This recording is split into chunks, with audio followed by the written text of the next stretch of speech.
بسم الله الرحمن الرحيم. السلام عليكم ورحمة الله وبركاته.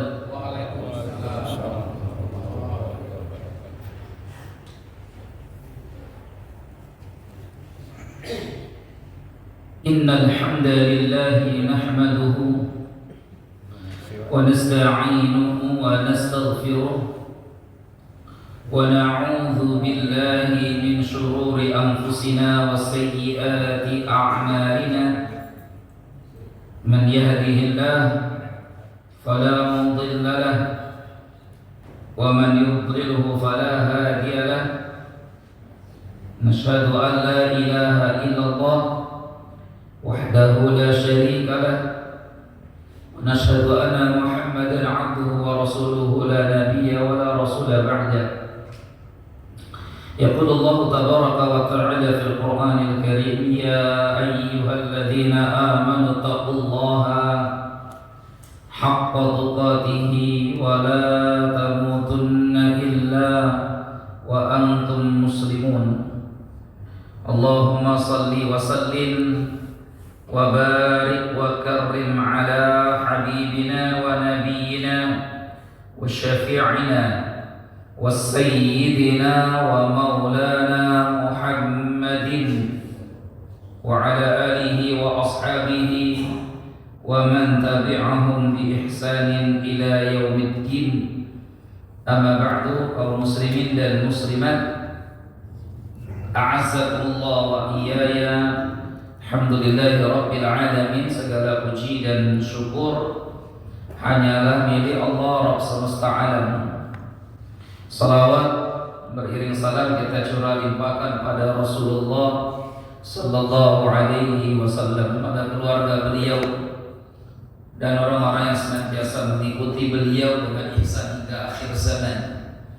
Alhamdulillah, di malam hari ini setelah melaksanakan ibadah salat maghrib secara berjamaah, kita diberikan kemampuan oleh Allah untuk duduk dalam majlis ilmu, mengkaji dan melengkapi, menuntaskan, ini menyelesaikan bab tentang jenazah. Jadi ini malam ini insya Allah selesai semua. Ya, batas terakhir kemarin kita sudah membahas tentang apa Pak? Menguburkannya, ya kan? Dafnul mayyit, ad-dafnu bil maqbarah. Anjurannya menguburkan itu di kuburan, karena makruh hukumnya menguburkan seseorang itu di tempat khusus tersendiri, itu makruh. Tidak mentang-mentang dia punya tanah di situ terus dikuburkan di tanah itu, tidak. Tetapi Rasul memerintahkan untuk dimakamkan di kuburan. Kemarin batasnya sampai di sini. Wala yajuzu an yudfana rajulani wa imra'atani aw rajulun wa imra'atun fi qabrin wahid min ghairi daruratin. Tidak boleh menguburkan dalam satu lubang kuburan diisi oleh dua orang, baik laki-laki atau dua orang baik perempuan atau suami istri. Tidak mentang-mentang ini misalkan meninggalnya berbarengan, suami istri dikuburkan dalam satu lubang, ini tidak diperbolehkan. Ya, min ghairi daruratin, kecuali karena alasan darurat. Alasan darurat itu mungkin dalam kondisi perang tidak aman dan sebagainya. Tapi kalau alasannya ini karena saling mencintai, Ustaz, makanya dikuburkan bersama. Karena dulu pesannya katanya sehidup semati. Katanya begitu ya. Nah, itu bukan alasan darurat. Ya. Li'anna Nabi sallallahu alaihi wasallam, karena Nabi sallallahu alaihi wasallam lam yudfan fi kulli qabrin, lam yadfan fi kulli qabrin illa wahida. Karena Nabi itu tidak menguburkan di setiap kuburan kecuali hanya satu orang. Ya, bahkan berkata Imam An-Nawawi rahimahullah dalam kitab Majmu' Syarhul Muhadzab beliau, "Hadza shahihun ma'rufun fil ahadits shahihah." Ketetapan bahwa tidak boleh menguburkan dalam satu lubang itu lebih dari satu jenazah, ini adalah berita yang sahih dan ma'ruf, dikenal dalam banyak hadis, kecuali ada darurat. Apa itu darurat ukurannya? Kasral qatla, banyaknya tragedi pembunuhan. Ya terus seperti tadi itu perang dan sebagainya. Kalau tidak dalam kondisi perang ya satu lubang satu. Ya, au al-maut fi wabah, atau karena meninggalnya ada wabah penyakit merata. Ya, atau yang lain, maka yang seperti itu diperbolehkan. Kalau dia satu kuburan dua orang dalam alasan darurat tadi, maka yang lebih didahulukan dimasukkan ke lubang kubur adalah orang yang paling banyak hafalan Al-Qur'annya. Ya, ayyuhuma kana aktsaru akhdan lil Qur'an. Jadi kata Nabi, dahulukan dari dua jenazah ini mana yang paling banyak hafalan Al-Qur'annya. Ya, seperti imam lah, imam itu kan begitu. Jadi dahulukan siapapun itu kalau mau jadi imam ya yang paling banyak hafalan Al-Qur'annya. Memakamkan jenazah juga sama, dahulukan yang paling banyak hafalan Al-Qur'annya. Wala yudfan kafirun fi maqabiril muslimin, dan seorang kafir tidak boleh dikuburkan di pemakaman muslim. Udah pantangan, ya tidak boleh.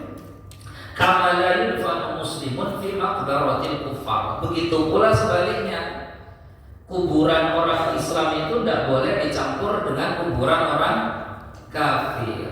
Tidak boleh ini. Ya, hukumnya apa? Hukumnya dilarang sebenarnya. Gitu ya, dilarang. Tapi kan kita ini sulit. Kadang kuburan-kuburan kita ini macamnya kuburan-kuburan pemakaman umum, yang secara hukum sebenarnya tidak ada yang membolehkan. Dari manapun ulamanya, mazhab manapun yang tidak membolehkan. Orang Islam yang dikuburkan di kuburan muslim, orang kafir yang dikuburkan di pemakaman orang kafir. Dia tidak dicampur, gitu ya, tidak dicampur. Ini karena memang ya kita memang sudah berbeda, ajarannya berbeda, gitu ya. Sebagaimana kita beribadah pun ingin bersama kaum muslimin, meninggal pun bersama kaum muslimin, gitu ya. Ya, berbeda dengan orang kafir, gitu ya. Jadi merepotkan. Apa yang membuat repot? Nanti banyak, termasuk adab ziarah kuburnya dan lain sebagainya. Itu yang membuat kita kebingungan nanti. Nah, nanti kan kita kaji adab ziarah kubur dan sebagainya, termasuk mengucapkan salam dan sebagainya. Sementara di kuburan itu kemudian bercampur bau. Nah, kita mendoakan orang di kubur itu kan rata-rata mendoakan semua penghuni kuburan. Dan penghuni kuburan itu ada yang Islam dan ada yang kafir. Nah, itu yang menjadi rancu tuh di situ akhirnya. Ya, jadi para ulama itu sudah menjelaskan betul-betul aturan-aturan terhadap ini. Poin berikutnya ta'miqul qabri wa tawsi'u, mendalamkan kuburan. Berapa sih ukuran dalam mazhab Syafi'i kuburan itu dalamnya?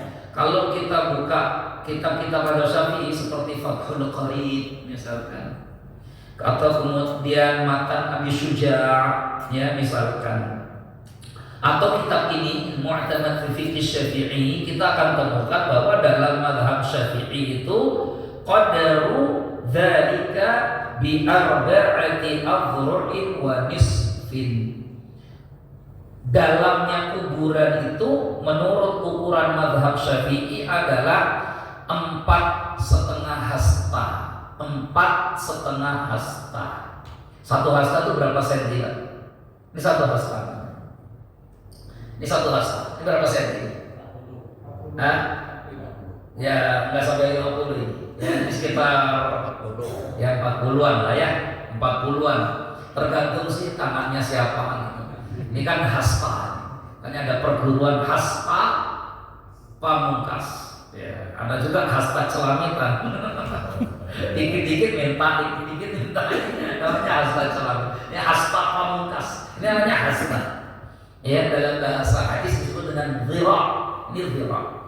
Nabi Adam alaihi salam itu Allah ciptakan setinggi 60 dhira, 60 hasta. Jadi tingginya Nabi Adam itu 60 hasta. Jadi 60 ini Pak.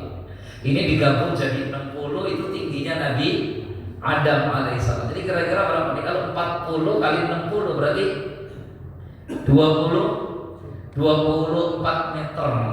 Kalau satu hastanya 40 cm, kalau satu hastanya 50 cm, berarti tingginya Nabi Adam 30 meter. Dan setinggi itulah nanti manusia masuk surga. Jadi kalau bapak-bapak masuk surga, nanti tingginya sekitar 30-an meter. Ya, makanya logika dinosaurus itu pernah ada. Logika dinosaurus itu pernah ada di bumi ini, tidak bisa dipungkiri. Kenapa tidak bisa dipungkiri? Ya karena Nabi Adam saja pernah hidup tingginya sekitar 30 meter. Sementara dinosaurus paling besar dan paling tinggi itu menurut catatan arkeolog hanya 7 meter. Jadi kalau Nabi Adam 24 meter, dinosaurus 7 meter, itu kayak ayam Pak di zaman kita. Ya, jadi nggak perlu bingung gitu loh, nggak perlu bingung. Mungkin yang dinosaurus yang lehernya panjang itu, ya itu di zaman kita ini kayak angsa, kayak soang, gitu ya. Gitu. Jadi karena kita ukur kita hari ini, nggak ukur orang yang hidup di zaman Nabi Adam alaihissalam. Baik, jadi dalamnya kuburan itu adalah 4,5 hasta. Berarti kalau satu hasta 40 cm, idealnya itu sekitar 180. Udah 180. Nah, kita ini kan kadang-kadang nggak sampai 180. Paling kita ini paling berapa? 1 meter ya? Nah, 165, 170. Enggak, kuburan kita. Kuburannya. Mana yang suka gali di sini? Rata-rata cuma sarang segini Pak ya. Sedang. Jadi seperut. Kayaknya kalau saya masuk itu cuma orang kepala kita masih ini enggak masih. Iya. Yaitu idealnya ukuran dalam mazhab Syafi'i. Ya kita kan nggak syafi'i banget sih kalau ukuran. Yang penting ukurannya apa sih maksudnya? Kenapa kok dibuat sedalam itu? Tujuannya. Yang penting itu kan tujuannya. Ya bukan dalamnya. Tujuannya adalah ya supaya dia tidak dibongkar oleh binatang atau tidak berbau keluar. Itu tujuannya. Jadi kita itu bisa mengukur dari ini kalau sudah dikubur insya Allah baunya tidak keluar dan insya Allah binatang pun tidak bisa membongkarnya. Itu ukurannya. Sama seperti dalam mazhab Syafi'i ketika Rasul menerangkan bagaimana tata cara rukuk dalam sholat. Itu kan Nabi diterangkan oleh para sahabat. Ya, kata para sahabat wa amsaka ya rukbataihi wa hasara dhahrahu. Rasulullah itu kalau ruku amsaka bihima rukbataihi. Nabi itu mencengkram, memegang apa nih? Lutut dengkulnya. Nabi itu kalau ruku beliau memegang lututnya, dengkulnya. Wa hasara Syafi'i nanti menerangkan ini adalah tata cara ruku yang paling sempurna. Hanya di sana kadang kata mereka ada orang yang mohon maaf tangannya kadang tidak normal ukurannya, tidak biasanya. atau kakinya kadang tidak normal, terlalu panjang misalkan, atau tangannya pendek, sehingga kalau mereka pegang lutut justru punggungnya tidak lurus, nggak lurus. Maka kata para ulama, ruku itu yang dijadikan sempurna tidaknya punggungnya yang lurus. Jadi yang penting ukurannya itu punggungnya yang lurus. Mau tangannya memegang lutut atau di bawah lutut atau di atas lutut itu tidak jadi soal, yang penting punggungnya lurus. Nah, kalau tidak lurus tuh maling sholat. Iya, ya Rasulullah itu pernah menyebut seburuk-buruk pencuri adalah pencuri sholat, dan sebaik-baik pencuri adalah pencuri salam. Nabi bersabda begitu dalam hadisnya. Seburuk-buruk pencuri adalah pencuri sholat, sebaik-baik pencuri adalah pencuri salam. Terus Rasul menerangkan apa yang dimaksud pencuri sholat, yaitu orang yang kalau ruku tidak sempurna, sujudnya enggak sempurna. Jadi ruku saja dikorup sama dia, dikorupsi. Harusnya ruku itu kan lurus begini, Pak. Dan dia rukunya begini, ya. Nah itu, jadi itu namanya pencuri sholat. Jadi kan ada orang kadang kalau ruku, mohon maaf, rukunya itu nggak lurus ya. Yang penting begitu saja. Itu namanya kata Nabi seburuk-buruk pencuri. Sebaik-baik pencuri ya pencuri apa? Pencuri salam. Apa maksudnya pencuri salam? Maksudnya apa pencuri salam? Nah, orang yang mendahului salam, bukan dahului imam, dahului salamnya batal. Nanti salah paham lagi ya, sambil ngantuk pengajian kita. Dahului salam ini pas sebaik-baik imam belum salam dia pas salam. Batal. Maksudnya itu kalau kita ketemu orang itu kan kemungkinan kita ini dua, kita mendahului salam atau menunggu salam, kan gitu kan?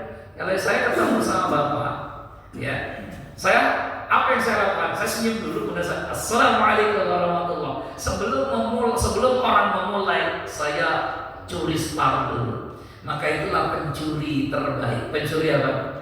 Pencuri salam. Nah, bukan pencuri hatimu, pencuri salam. Karena orang yang mencuri salam itu pahalanya paling besar. Tidak mentang-mentang bapak lebih tua, terus ketemu sama yang muda, terus yang tua bilang, "Woi, boleh nom salam bisi kamu tua." Enggak, ya. Karena Rasulullah SAW yusallimu ala sibyan. Nabi itu mengucapkan salam kepada anak-anak kecil. Anak kecil ketemu, Nabi ucapkan salam. Assalamualaikum, tidak masalah. Karena sebaik-baik pencuri salam, ya gitu. Jadi tidak harus menunggu orang mengucapkan salam. Itu kalau ketemu ya, bukan kalau pengajian. Kalau pengajian nggak sopan kalau ini penceramahnya belum salam kok sudah jamaahnya salam. Assalamualaikum. Yang ceramah ini siapa? Ya, itu maksudnya kalau al-liqa, ketemu di jalan atau ketemu di mana, bukan dalam sholat dan bukan dalam majelis taklim. Di salam batal kalau lebih dulu salam dari imam, di majelis taklim ya kacau nantinya ya.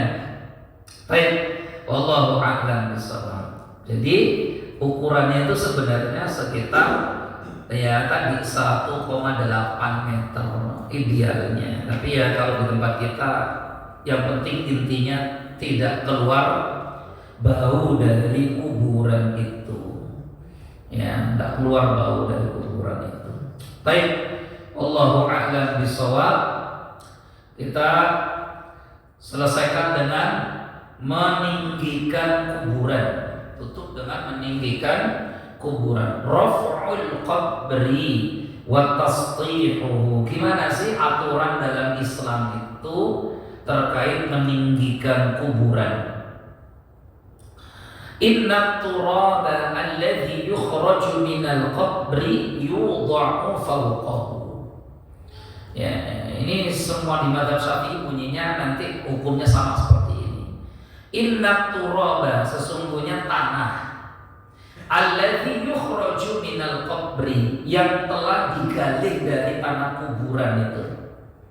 Yudha'u fawqahu, semua tanah yang digali dari kuburan itu nanti diletakkan di atas kuburannya.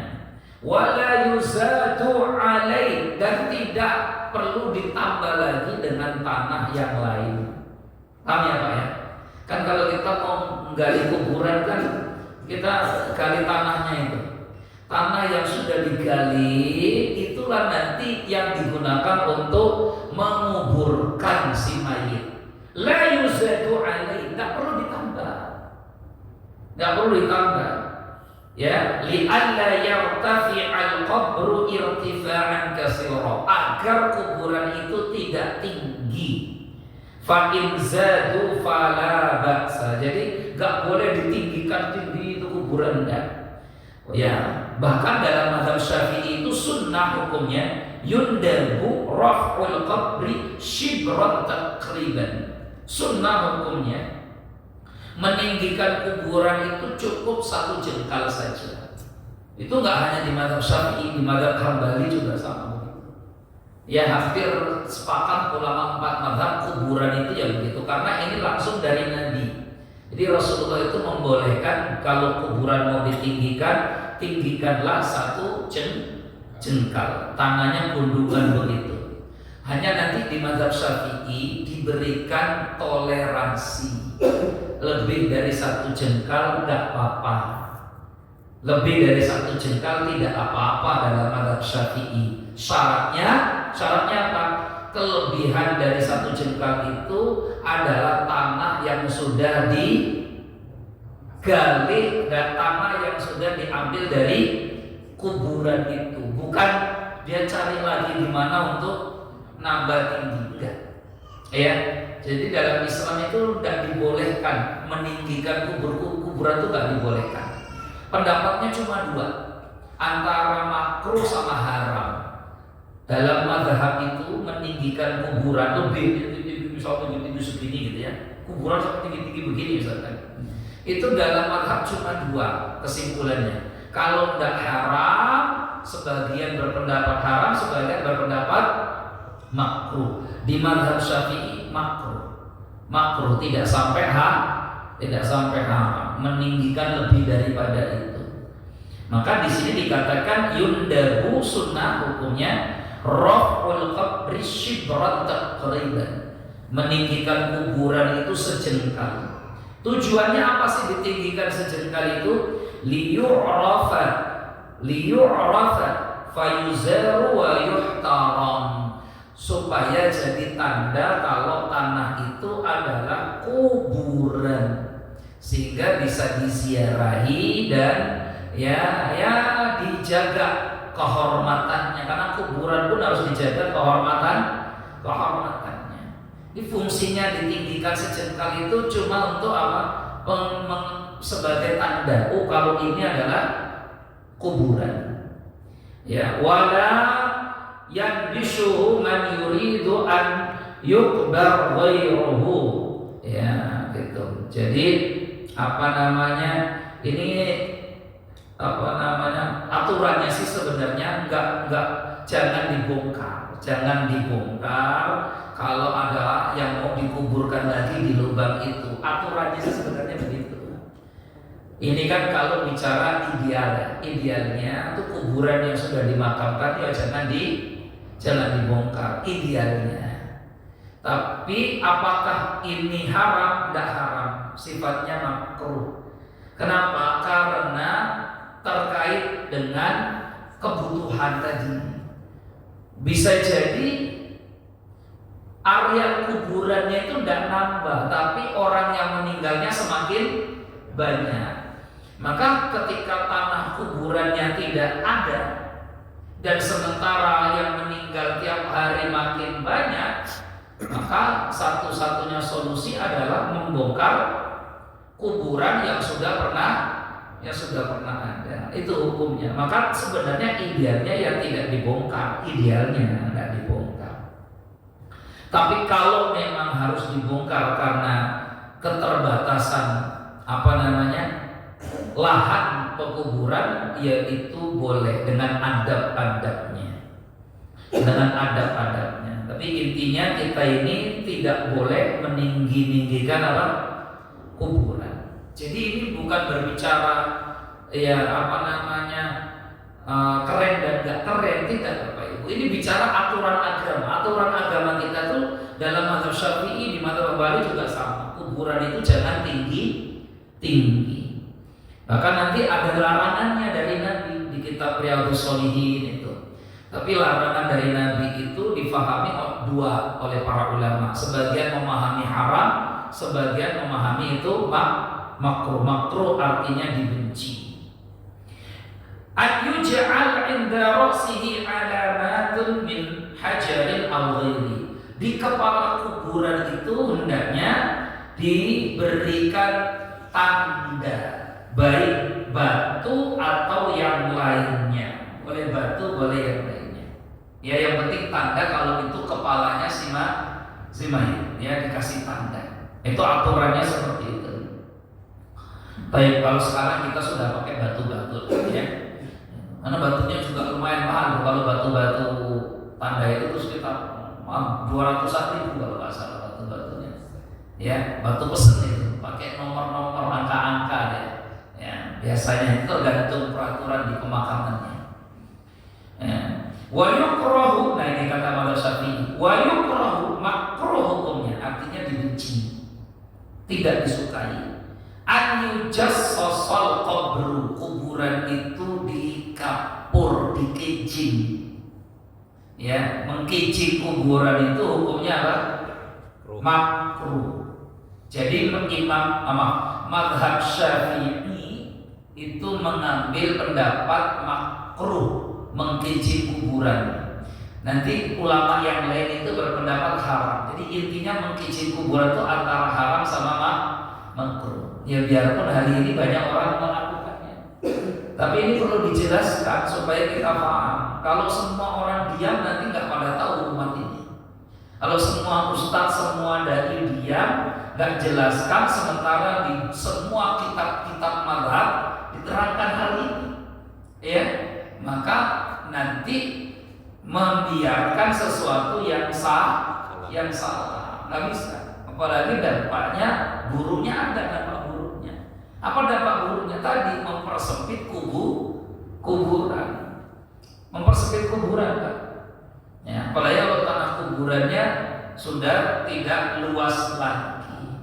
Ya, sekarang ini cari tanah kuburan itu susah karena aturannya. Kadang masyarakat itu tidak mau jual tanah kalau untuk kuburan karena mereka tidak siap bertetangga dengan mayit itu, nggak siap.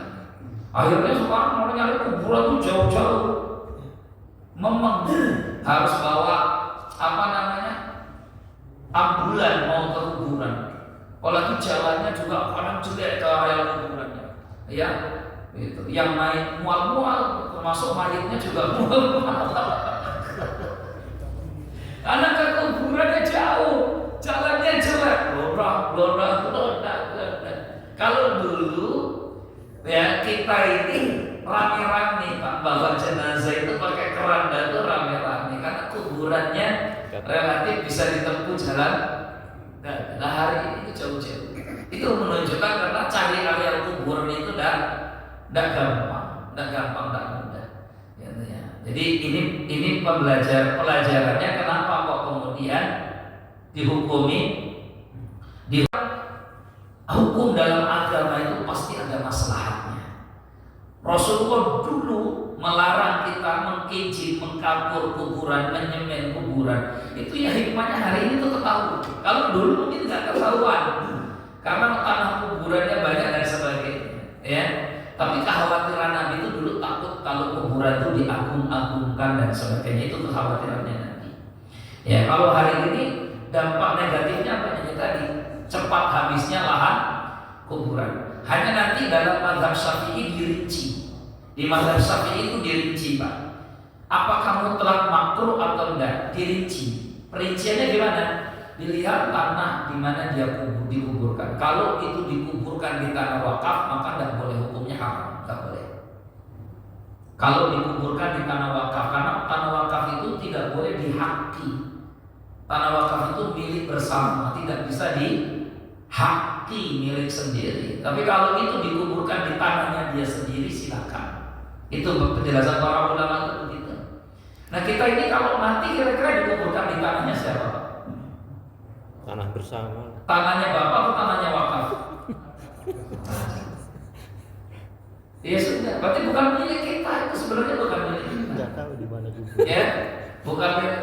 Oh, soal milik saya Ustaz. Oh, saya ikut kok. Ya, ikut iuran 250. 250 diangsur. Yang meninggal satu keluarga, 5 orang, 7 orang, 10 orang di situ semua. Gitu ya. Itu untuk beli semeternya saja belum dapat. Jadi intinya ya tanah-tanah kuburan kita ini rata-rata tanah dari wakaf, kecuali tanah kuburan pemakaman keluarga fulan, pemakaman, nah itu milik dia sendiri, silakan. Itu loh maksudnya. Jadi para ulama itu jelaskannya begitu. Dilihat dulu tanahnya tanah siapa. Kalau tanahnya punya umat ya nggak boleh. Nah kita kan selama ini kan hidup menguburkan ini kadang itu nggak memperhatikan aturan agamanya. Atau kadang karena para dai, para penceramah, tokoh agamanya diam, itu problemnya sekarang. Dia tidak mau mengkritisi, padahal itu sebenarnya jelas di depan mata. Kasih aja penjelasan yang begini ini sebenarnya nggak boleh, antara dilarang dan dimakruhkan. Tapi idealnya nggak harus seperti ini dan sebagainya, aturannya ya. Wallahu a'lam. Wa an yubna alaihi, nggak boleh dibangun bangunan di atasnya, nggak boleh dibangun bangunan di atasnya. Bangunan itu kayak kubu, kayak apa macam-macam. Ya, bangunan-bangunan, rumah dan sebagainya. Wallahu a'lam. Hadisnya mana? Ini hadisnya. Hadisnya diriwayatkan oleh Imam Muslim nomor 37, Abu Dawud nomor 193, Tirmidzi nomor 155, Nasa'i nomor 72, Ibnu Majah nomor 498. Yang hadis ini kemudian dipahami dua oleh ulama. Sebagian mengharamkan, sebagian memakruhkan. Mana bunyi hadisnya? Nah, Rasulullah SAW melarang. Nah, kalimat melarang itu sebagian ulama memahaminya kalau Nabi melarang berarti artinya haram. Sebagian lagi seperti mazhab Syafi'i memaknai larangan itu tidak selamanya haram, tapi bisa saja makruh. Apa yang Nabi larang? An yujassasal qabru, kuburan dikincing. Ya. Wa an yubna alaihi, atau dibuat bangunan di atasnya. Ada bangunan-bangunan di kuburan itu tidak boleh. Sekali lagi ya Pak ya, ini bicara hadis, bicara kitab. Saya tidak bicara realita di lapangan ada yang begini. Itu urusan orang masing-masing. Karena agama kita itu sumbernya ya Al-Quran dan hadis. Perkara di masyarakat ada kuburan yang seperti disebutkan dalam hadis, itu bukan hukum. Gitu ya Pak ya? Ya, itu. Jadi kalaupun ada, tapi di tempat sana ada, itu bukan hukum. Jadi kita ngajinya yang hadis yang di kitab itu. Ya, tinggal bagaimana kita menyikapinya saja, itu yang perlu kita perhatikan. Nabi lanjutkan lagi. Wa an yubna alaihi, tidak boleh dibangun bangunan di atasnya. An yuqa'ada alaihi, atau diduduki di atas kuburan. Tidak boleh duduk-duduk di atas kuburan, itu tidak boleh. Pernah kita jelaskan ya, apa azabnya Pak? Azabnya apa? Duduk di atas kuburan itu apa azabnya? Apa Pak? Apa kira-kira hukuman untuk orang yang duduk di atas kuburan? Seperti duduk di bara api neraka. Nah, li'an yajlisa ahadukum ala jamratin. Seandainya kalian dihukum untuk duduk di atas bara api yang menyala, gitu ya, fatahriqu siyabahu, sampai membakar baju pakaiannya, fatahlusa ila jildi, dan kulitnya pun melepuh karena panasnya, khairun lahu, hukuman seperti itu baik baginya min an yajlisa ala qabrin, dibandingkan duduk-duduk di atas kuburan. Ya, dibandingkan duduk-duduk di atas kuburan. Jadi kalau ada orang duduk di atas kuburan itu, kata Nabi, kalau kamu duduk di atas bara api, kebakar bajumu dan kulitmu melepuh, itu masih lebih baik hukumannya dibandingkan hukuman duduk di atas kuburan. Nah, sekali lagi kita bicara larangan dalam hadis dan ancaman dalam hadis. Kita tidak bicara realita di masyarakat. Perkara di kuburan hari ini banyak orang nongkrong, dia duduk-duduk di atasnya, itu urusan mereka.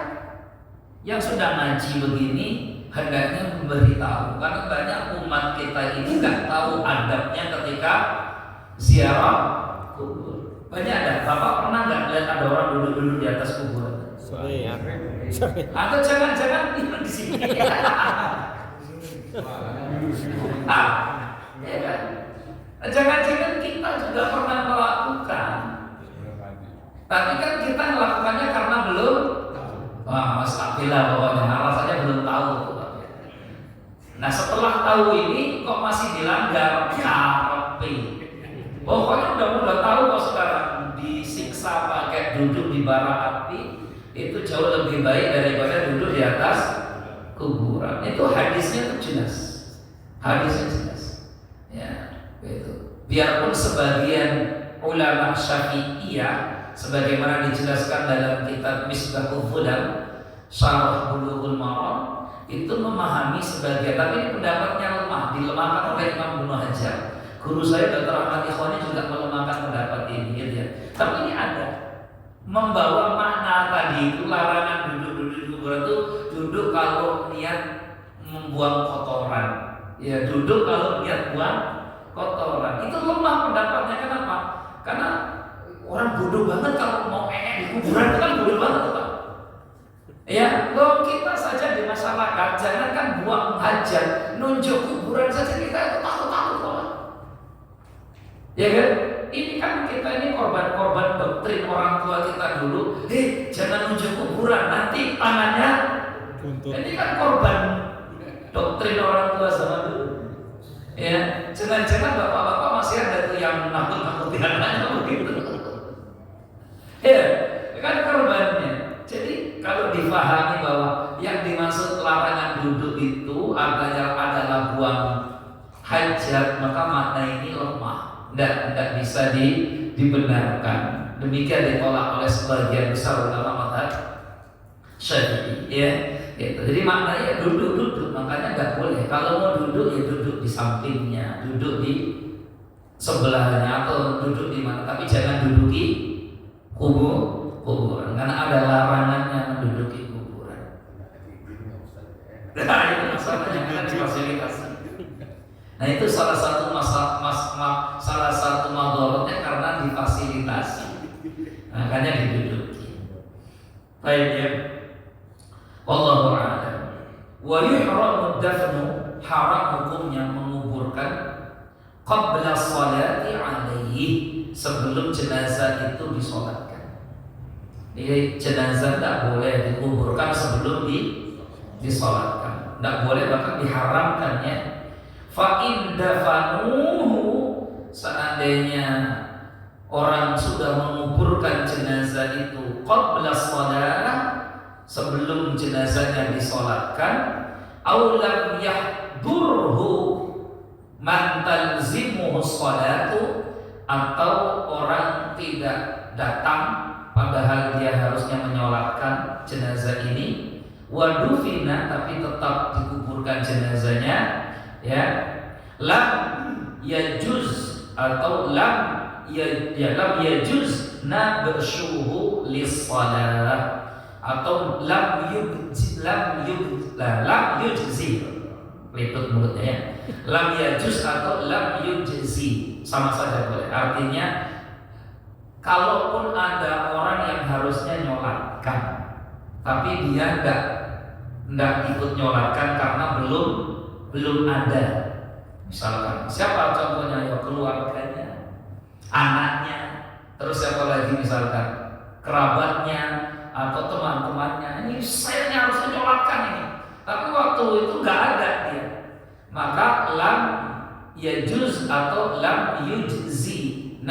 nakshuhu atau nakshahu, tidak boleh dibongkar kuburan itu ya hanya untuk alasan karena ingin disolatkan ya. Wa tajibu sholat, tapi dia boleh sholat alaihi fil qabri, di kuburannya ya. Jadi kalau orang nggak sempat, anaknya di Jawa Timur, bapaknya meninggal di Lampung, diberitahu, maka pagi itu juga anaknya langsung pesan tiket pesawat. Anak berangkat dari Jawa Timur, kemungkinan pesawatnya jam 6:30 misalkan, sampai di Lampung lah insya Allah jam 10, jam 10:30, masih terkejar lah hitung-hitungannya. Menurut hitung-hitungan ya anaknya, ternyata pesawatnya delay karena ada Pak Presiden dan Wakil Presiden mau mendarat, muter-muter dulu pesawat lama-lama. Akhirnya sampai di Lampung jam 3. Udah, ini kan masyarakat nggak bisa nunggu, karena sudah siang, meninggalnya dari malam, sudah kita kuburkan. Sebenarnya anaknya ingin ikut nyolatkan, maka setelah anaknya hadir, hanya karena alasan ingin nyolatkan, nggak boleh kuburannya dibongkar. Tapi dia boleh menyolatkan di mana? Di kuburannya. Silakan sholatkan di kuburan. Ini kan sunnah yang hari ini jarang kelihatan, tapi sudah mulai. Saya sendiri nyolatkan jenazah di kuburan itu sudah 3-4 kali lah, gitu ya. Tidak masalah 3-4 kali itu kenapa ya? Karena tadi ya kita datang serat, oh ternyata sudah dibawa ke kuburan, wah akhirnya ke kuburan. Nah sampai di kuburan baru nyolatkan. Tidak masalah menyolatkan jenazah di kuburan itu boleh nggak? Boleh, karena ada dalilnya. Rasulullah pernah menyolatkan jenazah sahabatnya di kuburan. Loh, katanya sholat menghadap kuburan haram, nggak boleh. Iya, tapi kenapa sholat jenazah boleh? Karena jenazah tidak ada rukuk dan sujudnya. Demikian, wallahu a'lam bishawab. Ya, wallahu a'lam bishawab. Jadi kita lanjutkan lagi tentang adab ziyaratul kubur. Adab ziyaratul kubur. Selesai sampai sini ya Pak ya? Sudah bisa. Udah. Cepat ya. Ini ya caranya. Bisa dong ini ya. Wah, lagi ziyaratul kubur deh. Karena banyaknya adab ziyaratul kubur itu banyak. Ya, belasan. Nanti juga bisa kalau Bapak punya kitab Al-Adhkar punya Imam Nawawi, juga dijelaskan itu tata cara adab-adab untuk ziarah kubur, supaya kita ini ketika ziarah tidak salah. Ya, gitu. Karena musim-musim pilek begini, ya, musim-musim caleg begini, kuburan itu jadi tren biasanya. Apalagi kuburan-kuburan yang diyakini bisa menaikkan dan menambah suara. Ya, karena kita nggak bisa pungkiri keyakinan seperti itu tuh masih ada, gitu ya. Bahkan calon-calon itu kadang tonton politik itu banyak yang nggak masuk di akal mereka. Yang melakukan berbagai macam ritual yang kadang nggak masuk di akal. Tujuannya cuma untuk dongkrak suara, ya, termasuk kuburan-kuburan yang diyakini bisa nambahkan suara, ya. Makanya ini kan adab ziarah kubur yang harus kita kritisi, ya. Insyaallah kapan-kapan lah kita tentang ini ya. Ziarah kubur itu sunahnya kapan Pak? Sunahnya kapan? Ziarah kubur? Sunahnya setiap waktu kapan kita bisa. Karena tujuan ziarah kubur itu untuk mengingat mati. Tujuan ziarah kubur itu untuk mengingat mati. Jadi kalau bapak-bapak saya sudah nggak bisa mengingat mati atau sulit mengingat mati, ayo sama-sama ke kuburan biar pada ingat mati semua. Ya, gitu. Dan kuburannya nggak perlu jauh-jauh, dekat saja sini. Hemat biaya, insya Allah ingat mati ya. Gitu ya, supaya kita semua sadar bahwa oh kita akan mati. Apalagi kalau kita ketemu teman-teman kita sahabat-sahabat kita yang bisa saja kemarin duduk bareng sama kita di masjid ini, sekarang sudah nggak ada. Oh, ini kuburannya, kabari waras, gitu ya. Enak lah, macam-macam kan, gitu ya. Macam-macam supaya kita ini tudzakirukumul akhirah. Jadi mengingatkan akhirat. Itu salah satu cara mengingat akhirat yang datang ke kubur. Wallahu a'lam bishawab. Demikian Bapak Ibu, karena waktu juga isya yang membatasi kita, insyaallah kita tuntaskan pertemuan terakhir tentang aturan dan adab dalam berziarah kubur, ya, ziarah kubur. Baik, karena dulu sempat ziarah kubur dilarang oleh Nabi, tapi kemudian dibolehkan. Kenapa kok bisa dilarang oleh Nabi? Itu tadi salah satu alasannya karena banyak orang di kubur itu menyimpang, maka dilarang. Terus setelah itu diizinkan lagi. Ya, makanya pentingnya ilmu di situ supaya kita kalau di kuburan tidak menyimpang. Wallahu a'lam. Subhanallah wa bihamdika asyhadu an la ilaha illa anta astaghfiruka wa atubu ilaik. Akhirul kalam. Assalamualaikum